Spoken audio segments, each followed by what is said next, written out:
Hello tout le monde, je vous souhaite la bienvenue sur Off the Mat. Comme chaque semaine, une version écrite de cet épisode est disponible sur le blog. Si vous découvrez aujourd'hui mon podcast, je suis Marine, professeure de yoga, et je partage ici mes expériences de vie pour qu'ensemble, nous avancions vers l'équilibre et l'épanouissement personnel.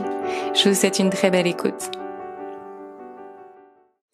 Aujourd'hui, on est dimanche. D'ailleurs, c'est peut-être le jour pendant lequel tu vas écouter cet épisode. Et j'aime bien, moi, les dimanches, me poser et enregistrer spontanément comme ça un épisode parce que j'ai envie que Off the Mat devienne vraiment un lieu hyper spontané, hyper authentique. Non pas qu'il l'était pas, mais voilà, pouvoir vraiment parler et papoter ensemble et discuter autour de sujets.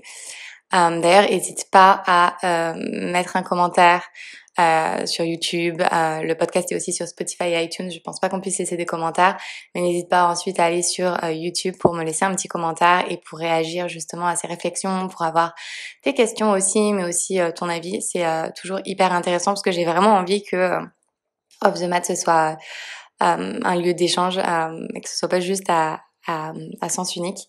Et d'ailleurs, s'il y a d'autres sujets que tu as envie que j'aborde ou des questions que tu te poses, n'hésite surtout pas à me les mettre en commentaire. Je te lirai et je m'inspirerai de ces suggestions pour enregistrer de nouveaux épisodes pour que ça résonne vraiment. En fait, aujourd'hui, j'avais envie de parler du yoga et de la compatibilité avec Internet, mais surtout les réseaux sociaux. Parce que récemment, je suis allée à Paris et j'ai donné pour la première fois un atelier sur le business du yoga, mais surtout sur le branding. Donc le branding, c'est comment développer une image de marque pour finalement se vendre et se différencier sur les réseaux sociaux. Si tu le sais pas encore, j'ai 6 ans d'expérience dans le marketing. Avant de devenir prof de yoga, j'étais chef de projet dans une grande maison de luxe. Tu peux d'ailleurs écouter le premier épisode que j'ai posté sur mon podcast dans lequel je te raconte tout mon parcours. Donc j'ai ce passé-là, cette formation-là qui fait que j'ai toujours aimé en fait le développement de produit, j'ai toujours aimé raconter des histoires, j'ai toujours aimé créer du beau. J'ai l'impression que c'est quand même ce qui se ressent dans ce que je communique aujourd'hui en tant que prof de yoga en ligne, parce que je suis prof de yoga, mais clairement 90% du temps en ligne. Et c'est ce qui me plaît en fait moi aujourd'hui, parce que ça combine deux de mes passions qui sont créer du contenu, raconter quelque chose de beau, raconter une histoire, et le yoga, le mouvement et le côté connecté, partagé, etc. Et finalement, quand moi-même j'ai eu cette réflexion, de me dire voilà, est-ce que je commence à donner des cours 100% en présentiel, en étant un petit peu bien sûr sur les réseaux, parce que je dis bien sûr parce que finalement est-ce qu'aujourd'hui on a vraiment le choix, et je vais y venir juste après. Et en fait quand j'y réfléchis bien, le côté très introverti de ma personnalité fait qu'au final ça me va très bien d'avoir cet équilibre entre le présentiel et le en ligne. Et au-delà de ça, voilà, comme je disais, ça me permet d'associer mes deux passions qui sont créer, raconter et le yoga, le mouvement, etc. C'est pour moi le meilleur format, la meilleure structure actuelle que j'ai trouvée et qui m'épanouit pleinement. Et donc, pour en revenir à cet atelier que j'ai donné sur le branding, donc sur comment se construire une image de marque, comment se créer une identité, quels sont les éléments clés à prendre en compte pour raconter son histoire, quel est le message qu'on veut donner, quelles sont les valeurs qu'on veut communiquer, etc. J'ai eu aussi beaucoup de questions parce que c'était un 200 heures, donc c'était des filles principalement qui n'avaient jamais donné de cours de yoga, qui ne s'étaient pas encore professionnalisées en tant que prof de yoga, ou tout simplement, enfin, qui ont toujours un autre travail, comme c'est, je pense, le cas de beaucoup d'entre nous quand on fait un teacher training, c'est pas déjà notre vie et on va explorer autre chose. C'est, alors pour beaucoup déjà, comment en fait on arrive à trouver ce juste milieu, cette éthique dans notre manière de communiquer, et surtout comment on arrive à se différencier finalement de la masse avec le nombre de profs de yoga qu'il peut y avoir en ligne. Et je pense que ça, en soi, ça crée une vraie peur à l'idée de se lancer, parce qu'on se dit, généralement on part un peu défaitiste et on se dit que de toute façon ça sert à rien parce que on n'a rien de plus vraiment que les autres, et ça va être beaucoup d'efforts et finalement peut-être pas vraiment beaucoup de résultats. Et ça peut être vrai si clairement on n'est pas passionné par ce qu'on fait. moi, c'est vraiment une chose que j'ai compris sur les réseaux et notamment, je l'ai beaucoup compris avec YouTube, parce que c'est une plateforme que j'ai commencé plus tard. Mais je m'étais vraiment fixé ce tapas, cette discipline de me dire: «OK, je vais être hyper, régulière et consistante et je vais voir justement si ça va fonctionner» et je pense en effet que le contenu plaît, mais le fait qu'il y ait cette régularité et cette consistance aide finalement à se faire connaître et à toucher plus de personnes. Si j'étais pas passionnée, j'aurais déjà arrêté parce que c'est énormément de travail. C'est du contenu qui est offert, qui est gratuit, donc il faut vraiment être passionné et il faut vraiment avoir envie de le faire pour le faire.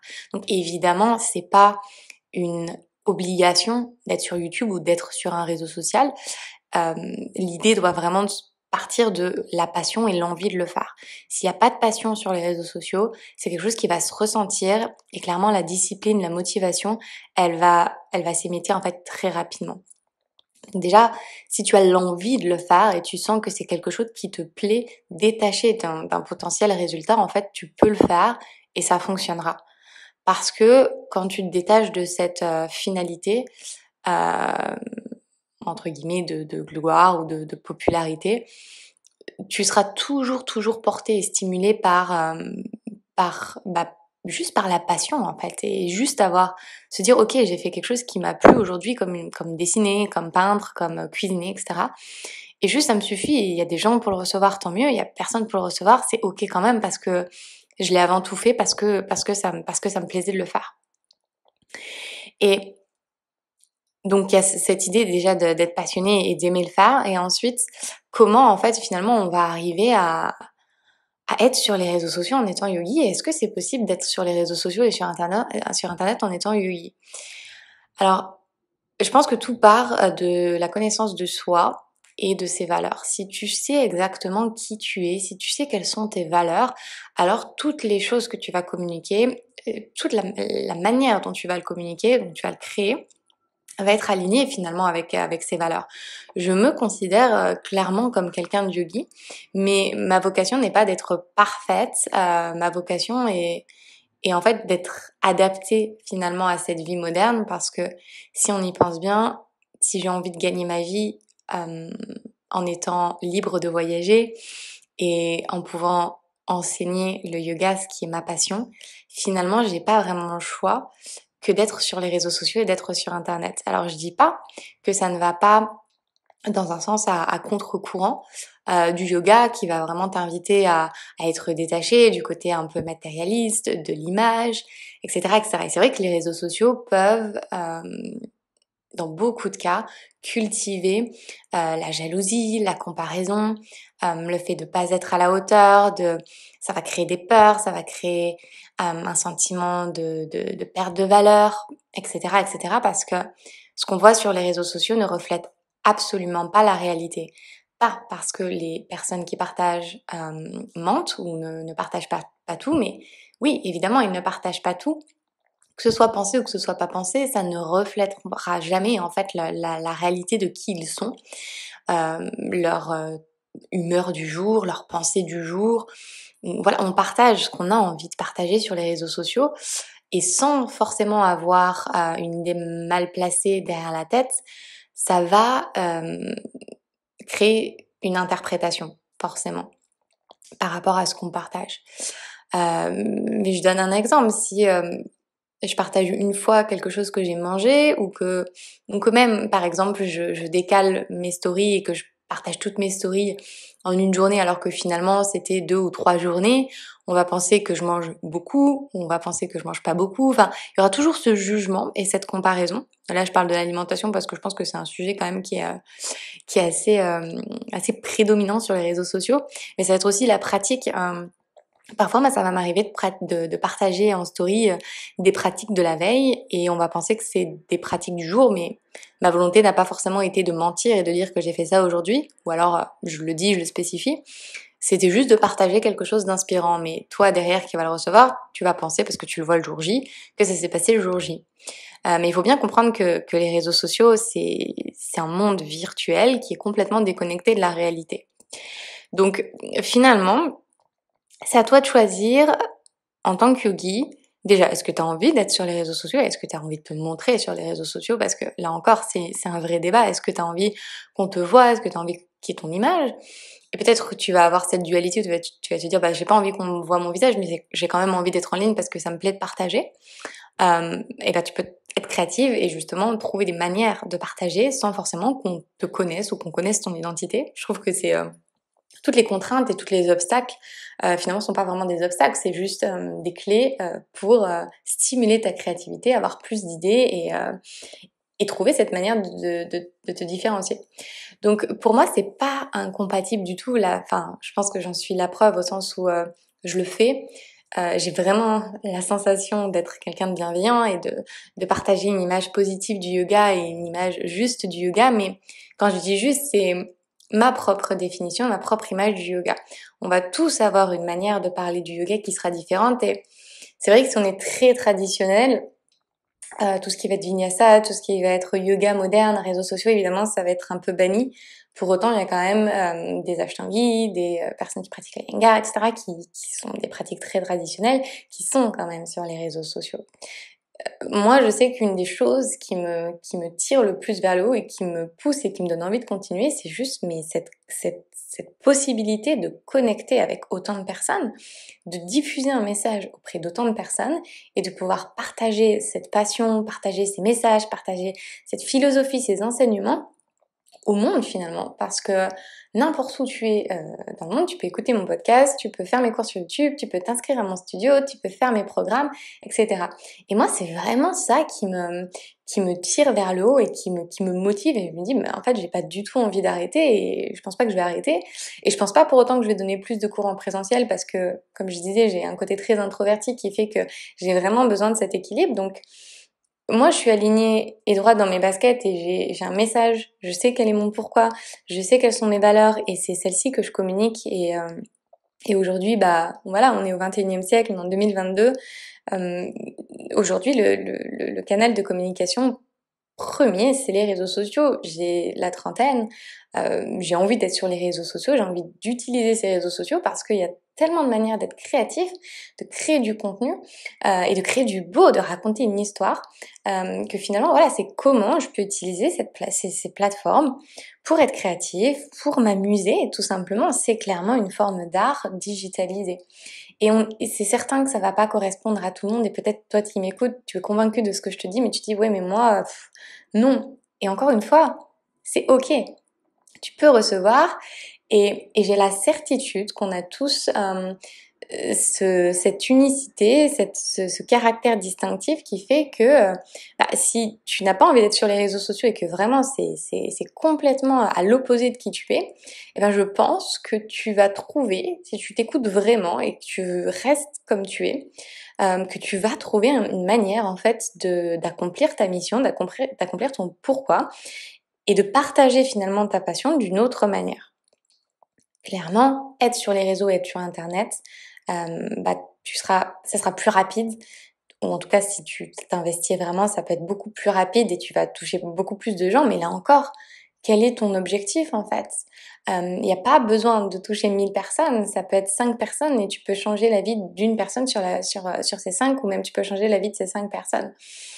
Je pense que tout dépend réellement de quel est l'objectif que tu te fixes en tant que professeur de yoga et comment tu vas définir à la fois ton succès mais surtout ton bonheur. Si tu es heureuse en donnant des cours de yoga toutes les semaines, tous les jours, dans un studio à 5, 10, 20 personnes, sans forcément avoir besoin de le partager sur les réseaux sociaux, mais c'est très bien en fait. Parce que partager sur les réseaux sociaux, c'est pas forcément, ça part pas forcément d'une part d'ego. Je suis d'accord qu'il y a beaucoup de gens qui le font avec cette motivation un peu de montrer ce qu'ils savent faire. Et c'est ok encore une fois, il n'y a pas de jugement. Mais il y a aussi, et comme je disais, à la racine, pour certains, certaines, de partager juste parce que c'est fun, parce que c'est cool, parce qu'on a envie de s'inspirer, parce que ça entretient un message, etc., etc. Donc, pour moi, oui, c'est compatible. Et que ce soit pour ce sujet ou pour plein d'autres sujets, tout est hyper subjectif et tout réside dans le compromis en fait que toi tu vas faire et la manière dont tu vas définir le yoga. Et vraiment, ça part de comment tu vas définir ton bonheur. Si ça te rend heureux, fais-le. Si ça te rend pas heureux, ne le fais pas, tout simplement, et trouve une autre manière de communiquer ton message. Vraiment. C'est vraiment quelque chose dont je suis convaincue.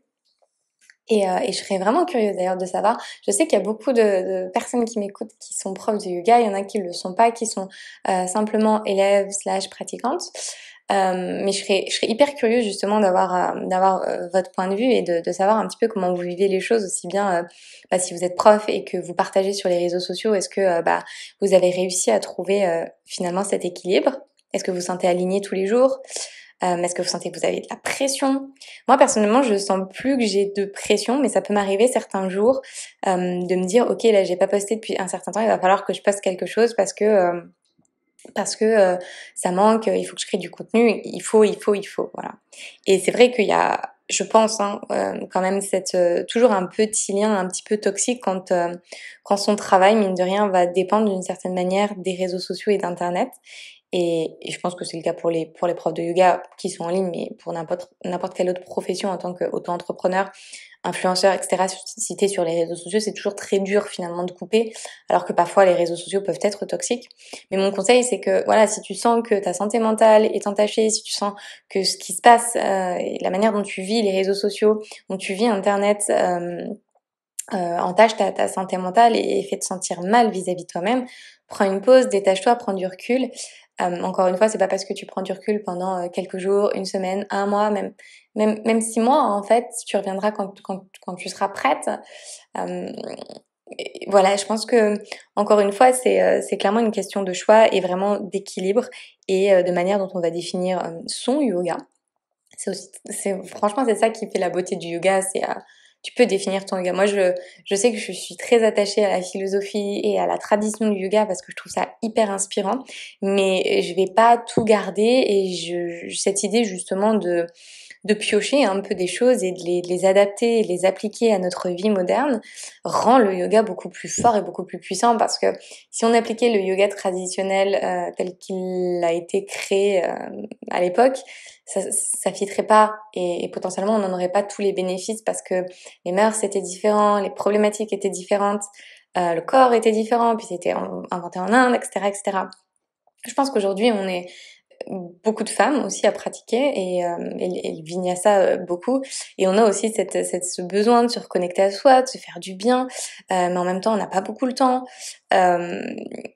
et c'est vrai, c'est une pratique qui est quand même incroyablement puissante aussi bien pour le corps, l'esprit et le mental et j'ai cette certitude en moi que c'est quelque chose qui mérite d'être partagé avec le monde et c'est le cas aujourd'hui et je trouve que c'est très beau et peut-être que c'est une tendance. Après tout, je sais pas, peut-être que c'est une tendance long-termiste, mais moi qui observe en tant que prof de yoga et que pratiquante, je vois que chaque prof de yoga a sa manière de partager son enseignement, sa pratique. Chacun va voir les choses d'une manière différente, va enseigner d'une manière qui est différente et je pense que l'enseignement de chaque prof va évoluer au même rythme en fait que les attentes vont évoluer et que les besoins vont évoluer parce que toi et moi on est pareil, on est des femmes, on est à peu près toute une trentaine d'années ou alors on est à peu près dans la même range